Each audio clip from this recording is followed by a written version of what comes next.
اس نے کہا یہ لکھنے، یہ اللہ تیرا جو مقام ہے یہاں پر ہے، وہ نالی اور کچرے کی جگہ پر یہ نام مجھ سے گوارا نہیں۔ اس نے کیا کیا، بسم اللہ الرحمن الرحیم کی اس کاغذ کے لکھے ہوئے ٹکڑے کو اپنے گھر کے اونچے مقام پہ رکھ دیا، سب سے اونچے مقام پہ رکھا، اور زبان سے کہا اللہ تیری جگہ یہ ہے، یہاں رہے تاکہ تجھے کوئی برا بھلا نہ کہے۔ بہت ساری بات آنے لگی اس کے ذہن میں کہ میں تو کچڑے میں ہوں، اللہ تیرا نام کچڑے میں کیوں ہے، تیرا نام راستے پر پڑا کیوں ہے۔ اس نے محنت و مشقت کے ساتھ اس نے جس طریقے سے اس کاغذ کے ٹکڑے کو دھویا،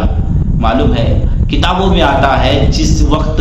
حضرت بشر حافی نے بسم اللہ الرحمن الرحیم یعنی خدا کے نام کو اٹھا کر گھر لے جا کر اچھی طریقے سے دھویا، عطر خوشبو گلاب سے معطر کیا، اسی طریقے سے رب قدیر نے اس کے دل کو بھی دھو دیا، سبحان اللہ۔ اسی طریقے سے اللہ تبارک و تعالیٰ نے حضرت بشر حافی کے دل کو دھو دیا۔ ادھر کاغذ کے ٹکڑے پر جو نام لکھا ہے رحمان الرحیم، جس طریقے سے دھوئے جا رہے ہیں، دھو رہے ہیں حضرت بشر حافی، اسی طریقے سے رب قدیر اس کے دل کو دھو رہا ہے، اس کے گناہوں کو دھو رہا ہے۔ اللہ اکبر کبیرہ۔ اب جیسے ہی دوسرے دن کا مسئلہ ہوتا ہے، دوسرے ہی دن جسے شراب کے نشے میں دھت ہیں، شراب کے کارخانے کے قریب نشے میں پڑے ہوئے ہیں، بے ہوش پڑے ہوئے ہیں، تو ایک وہاں کے جو اللہ کے ایک ولی رہا کرتے تھے، اس علاقے میں قرب و جوار میں ایک اللہ کے ولی رہتے تھے، اسے خواب میں آیا، غیبی آواز آئی کہ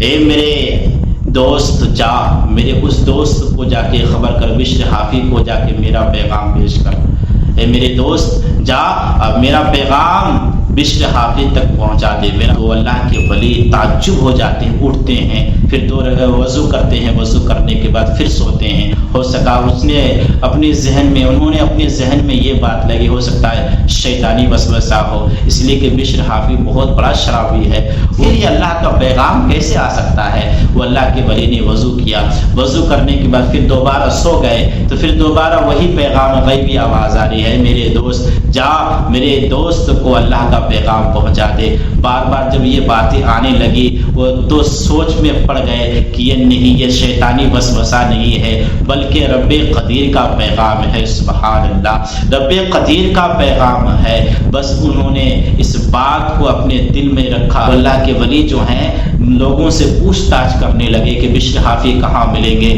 بشر حافی کہاں ملیں گے، بشر حافی کہاں پر ہیں۔ تو لوگوں نے کہا کہ آپ تو اللہ کے بزرگ معلوم ہو رہے ہیں، آپ تو اچھے معلوم ہو رہے ہیں، آپ ان کو تلاش کیوں کر رہے ہیں، آپ اس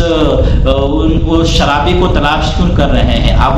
آپ کو معلوم نہیں وہ کتنا بڑا شرابی ہے، آپ کو معلوم نہیں کہ وہ شراب کے نشے میں کہیں دھت پڑا ہوگا، آپ انہیں تلاش کیوں کر رہے ہیں۔ وہ اللہ کے ولی نے کہا کہ بتا تو ذرا وہ بشر حافی ہے کہاں، وہ بشر ہے کہاں۔ اللہ اکبر کبیرہ۔ کسی کے کان میں خبر ہوئی کہ یہ بزرگ جو ہیں اس بشر کو تلاش کر رہے ہیں، بشر حافی کو تلاش کر رہے ہیں۔ انہوں نے کہا جائیں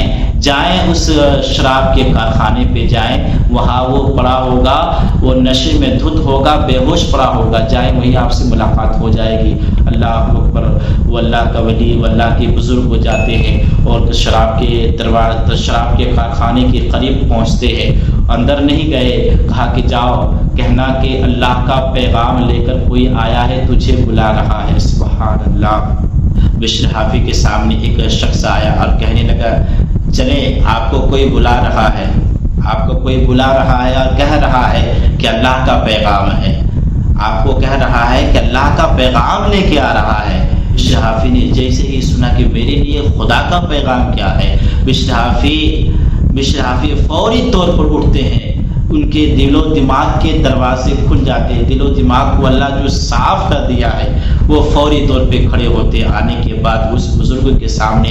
آتے ہیں، قریب پہنچتے ہیں، کہتے ہیں کیا بات ہے، اب مجھے تلاش کر رہے ہیں، کون سی ایسی بات ہے۔ وہ بزرگ نے کہا کہ تجھے معلوم ہے کہ میں تیرے لیے کیا پیغام لے کر آیا ہوں کہ نہیں، مجھے معلوم تو نہیں، بس اس نے خبر دیا کوئی پیغام ہے، اللہ کا پیغام ہے، تو کیا بات ہے بتا دیا جو میرے اس گنہگار کے لیے اللہ کا پیغام پیغام ہے۔ وہ بزرگ نے کہا ہاں میں بھی نہیں سوچ پایا کہ یہ تمہارے لیے پیغام ہے، مگر دراصل حقیقت میں خدا کا پیغام ہے۔ اس لیے خدا نے کہا کہ جا کے میرے بشر حافظ کو کہہ دو کہ جس طریقے سے میرے نام کو اس نے دھویا ہے، جس طریقے سے میرے نام کو اونچے مقام پہ رکھا ہے، جاؤ بشر کو خبر پہنچا دو کہ میں نے بشر حافظ کے تمام گناہوں کو بخش دیا ہے اور میں نے اپنا اسے دوست بنا لیا ہے۔ سبحان اللہ، اتنا سننا تھا، بشر حافظ بے ہوش پڑ جاتے ہیں، پھر اسے خوشخبری ملتی ہے، اتنی بڑی خوشخبری جو کہے کہ اللہ نے تجھے دوست بنا لیا ہے۔